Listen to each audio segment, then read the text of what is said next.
Okay, we're going to learn how to answer the question he aha tēnei. I'm going to do a bit of a role play. Bear with me because it's just myself. All right, hopefully this will make it a little bit easier for you guys to understand. All right, he aha tēnei. I'm asking, what is this? I've got it in my hand so I can say this. He aha tēnei. Now, the other person, I don't have it in my hand. Okay. He pene tēnā. That is a pen. Now, I'm not going to say this is a pen because I don't have it.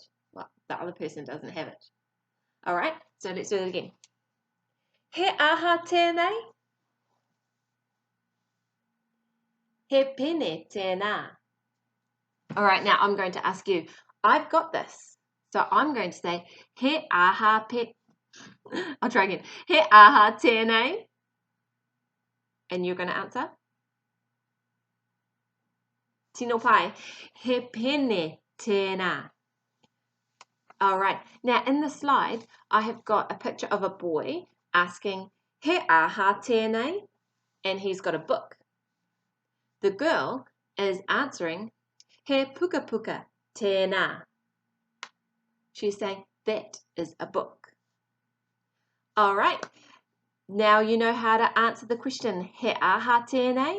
You need to use the word tēnā at the end because you're answering that is.